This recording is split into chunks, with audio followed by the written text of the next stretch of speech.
Hello there. Welcome to Just the Dis. My name is Brian, and we talk about Blu-rays here. Today, I'm going to put together a little group of sort of cult comedies.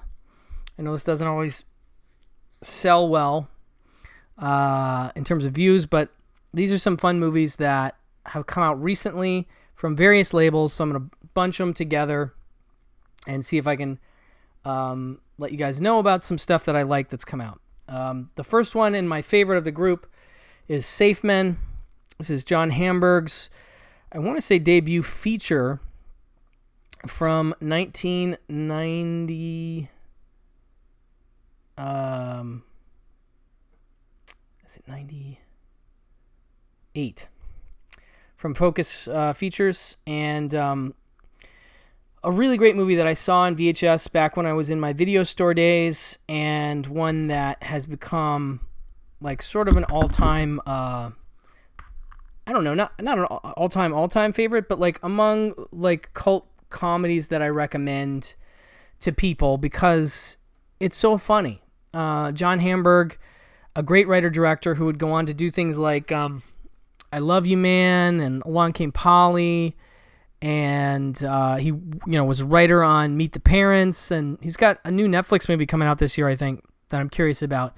I think I Love You Man is just one of my favorite comedies of the last, I want to say that came out in the 2010s.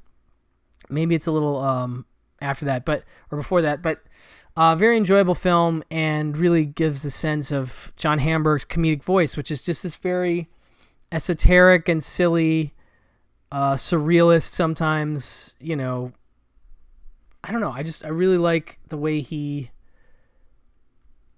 looks at the world, I guess, ultimately.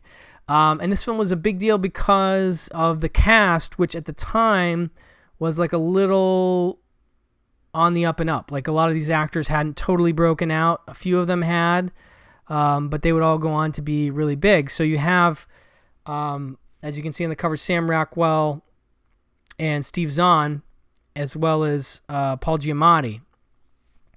And the idea is that Sam Rockwell and Steve Zahn play two guys who do sort of a party act where they go and they sing for bar mitzvahs, and I think they ultimately wanted to be singers, and they end up in this sort of situation of doing low rent sort of gigs.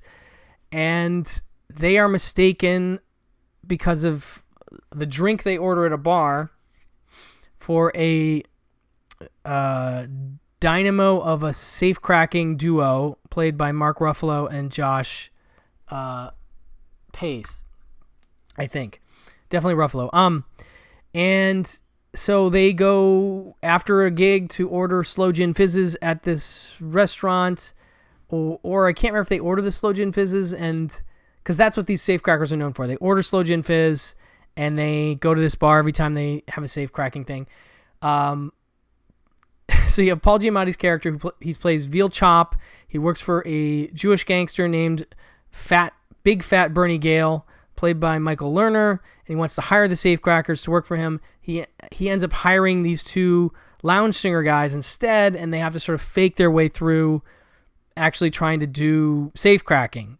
And it's very silly. And there's a lot of great banter between the two guys, and Sam Rockwell and Steve Zahn are great together. And it's just a really great overall comedy. And I think it's a lot of fun. It's nice to have it on Blu-ray.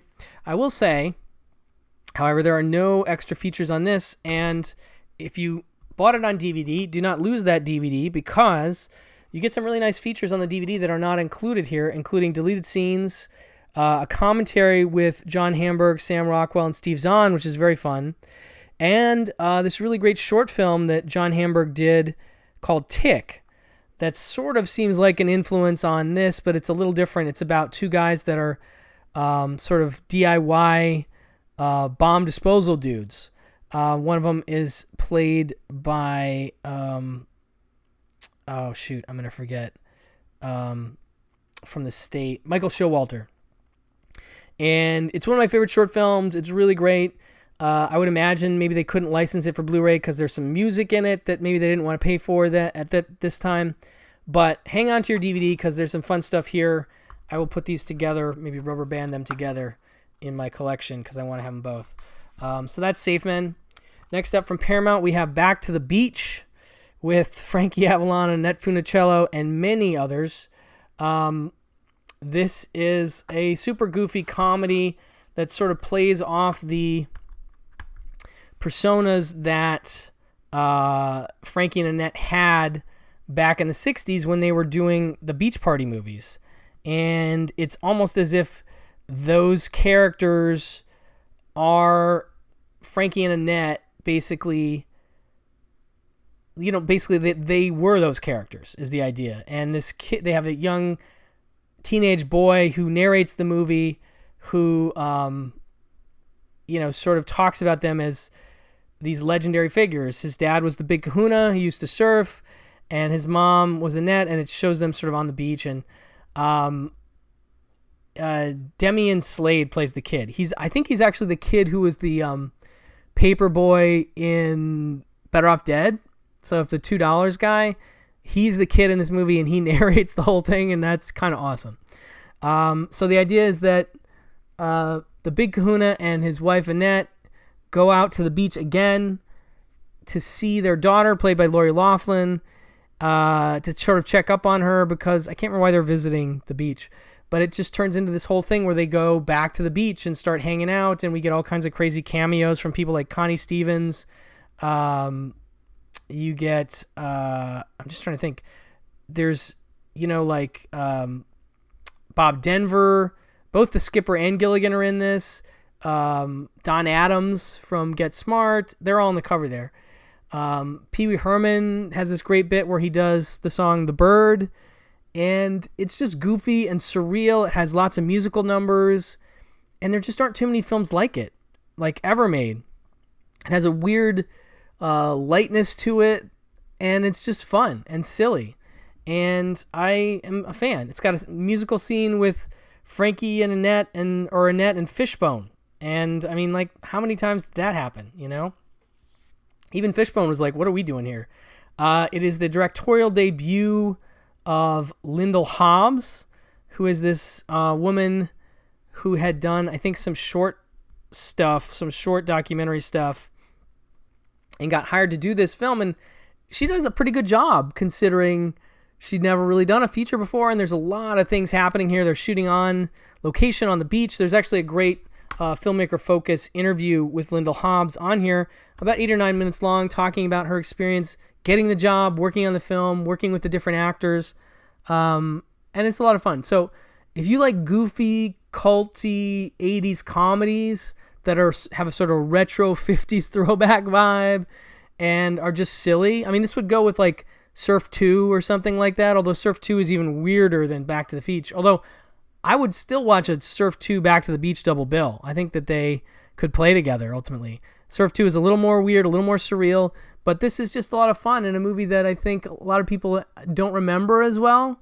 But I remember when it came out, it was, we all had a fun time with it. And it's nice to see it get a really sweet Blu-ray with the lovely, fold-out cover, the great poster. There's just a lot of great musical acts involved. There's a lot of great musical numbers. And I'm a fan. I'm definitely a fan. Comes with a digital code as well. So that is Back to the Beach. Next up, we have Don't Tell Her It's Me, which is also known as The Girlfriend School, which features Steve Guttenberg, Jamie Gertz, Kyle MacLachlan, and Shelley Long. And this one is a big cult favorite. This is a Code Red Kino Lorber release. And it says Steve Guttenberg teams with Jamie Gertz and Shelley Long in this funny story about true love and false identity. Painfully boring Gus, played by Guttenberg, isn't exactly a ladies' man material, and at least not until his meddling romance writer sister, Shelley Long, gets hold of him.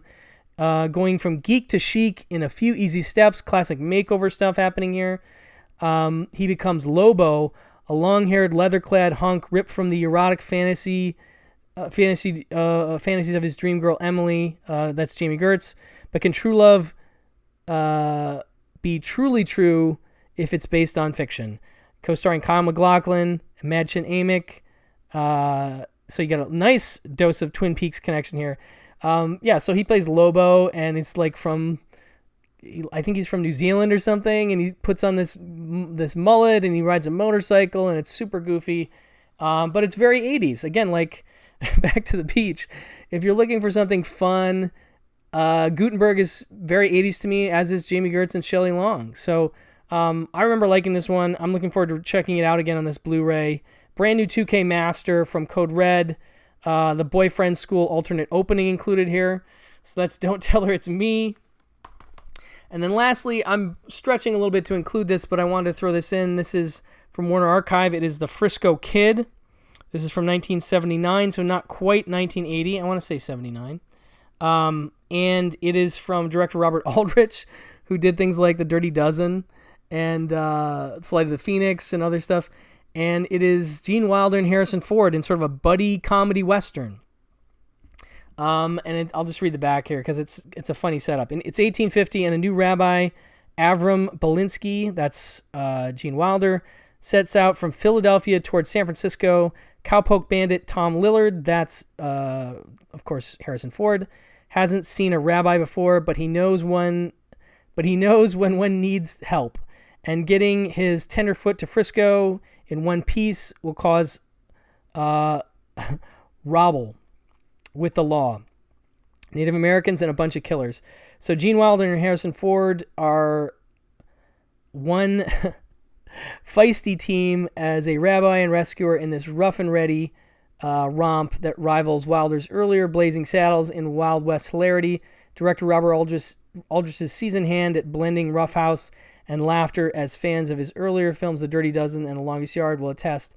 With a full posse of screen talents, the Frisco Kid rides tail in the comedy saddle. Rides tall in the comedy saddle. So that's this one, and it's fun. If you like Gene Wilder, the setup is pretty funny. Just him coming out of Philadelphia, like being the worst in the group of folks, the rabbis that are being selected to go to San Francisco. He's not well liked by this group, and he's immediately sort of made fun of and put upon, and he is just a very nice character doing nice things, and ultimately that gets him in trouble in the Old West. It's just one of those things where if you're nice to people in the Old West, you get taken advantage of, and that happens a lot to him. But it's a great physical performance by Gene Wilder. It's great to see him working with Harrison Ford while he's still young, and doing, he's not doing Han Solo. I would have thought it would have been more of the, kind of charm of a scoundrel, and he is a bad dude. Like, he's a robber. There's a great train robbery scene where he pretends that there's a guy, but he basically robs a train car with a mask on, whilst Gene Wilder's character has gone into the bathroom of the train car. And he says, there's a guy behind you holding a shotgun. And then he robs everybody, takes all their stuff. And he says, don't move. The guy in the shotgun's going to stay on, and that nobody looks behind themselves so they can't see it. And so everybody has their hands up, and Gene Wilder comes out of the bathroom, and he thinks it's a game because there's this girl that's been playing Simon Says, and it's this whole jokey thing. So there's lots of fun setups like that, and there's just a lot of fun fish out of water stuff with Gene Wilder. And Harrison Ford is more affable than you like him as Han Solo, but he's less of a scoundrel here as an outlaw than he is as Han Solo. So I expected him more to be full-on Han Solo. He's a little lighter and a little nicer than that, and that's fine. I don't know if it quite compares to Blazing Saddles, but it is an intriguing one, and one that I definitely wanted to see because of the pedigree of the cast and Robert Aldrich. And so it's nice to see it get a good-looking release from Warner Archive. So that is The Frisco Kid. And that will close out my cult comedies group here. So anyway, thank you for watching. Thank you for listening. And I will talk to you soon. Bye-bye.